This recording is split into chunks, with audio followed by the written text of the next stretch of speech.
104.8 Channel 4, The Beat of the UAE. It's Bella with you, and I'm joined by Dr. Kamal, who is the Head of Department and Consultant in Interventional Cardiology at NMC Royal Hospital in Khalifa City. How are you, Dr. Kamal?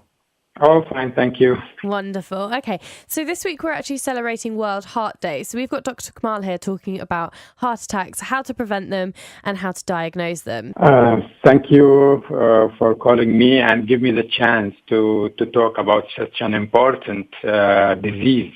The earliest symptoms of a heart attack will be chest pain, central part of the chest.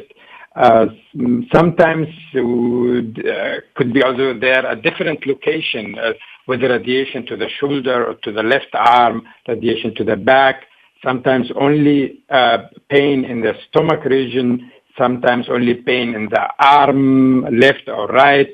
So shortness of breath, we can add to this early symptom. And very rare, some people, they have really what we call atypical symptoms, like chest discomfort only, especially diabetic patients, or they have only confusion in elderly people. They start really to be not feeling well as a part of let's say dysfunction of the heart muscle. Mm-hmm. And obviously, because those are the symptoms, but what are the risk factors of a heart attack? There are a couple of risk factors which we can, let's say, modify or influence by our life style, by our, let's say, activities. We can control them with medications. The famous ones are, for example, hypertension, diabetes, high cholesterol, high triglycerides. Smoking is for sure very, very strong risk factors, and we see it now, unfortunately, how everywhere this shisha is invading the community in every place, in every mall. Then less activities and as a physical activity, and too much stress, of course, on workplace. And something what we cannot modify or influence is genetics. So there are a couple of, let's say, ethnicities or families.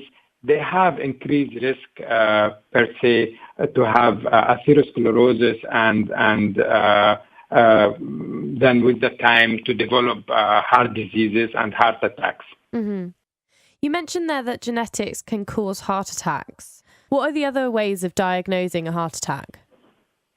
The most important thing for us always to hear the symptoms of the patient and to discuss it with them. As I said, just like chest pain, shortness of breath, decreasing of stress tolerance. So the patient will come to me to the clinic and is telling me, until before 2 or 3 months, I was going to the third floor, the stairs without any problems. But now in the first floor, I have to stop because I'm getting discomfort or chest pain or something like this. This is the clinical part of the diagnosis. Then we do for sure an ECG, electrocardiogram, to see if there are any changes. Usually at rest, we don't see really so much unless the patient is already, let's say, before a heart attack. Then we can see changes in the ECG. If the ECG is normal, then we can proceed with the stress ECG, which is on a treadmill. We will stress the patient and we'll look to the ECG just to diagnose if there are any high risk for a heart attack. Echocardiography, this ultrasound of the heart, will show us if there are any changes in the heart muscle, for example. Laboratory, we can check the heart enzymes. They will increase sometimes in a stage before the let's say upcoming heart attack. This we call it as a acute coronary syndrome, but without a severe heart attack. So we can see that also in the laboratory. If we are sure, then if we are already proceeding with let's say with the heart attack, then we have to do a coronary angiography as soon as possible, where the patient may need angioplasty and stent implantation in his arteries. So let's say somebody's been diagnosed as being quite prone to having heart attacks. How would you prevent that person from having a heart attack, or anybody in general? How would you prevent it? Yeah, we talk actually in such cases about primary and secondary prevention, we call it. So the primary prevention is to prevent a heart attack with someone who doesn't have any, let's say, heart diseases. He doesn't have any event before. And for those people, of course, the controlling of blood pressure, diabetes, cholesterol, stop smoking, modifying his lifestyle, like reducing stress and do more activities, is really very, very important.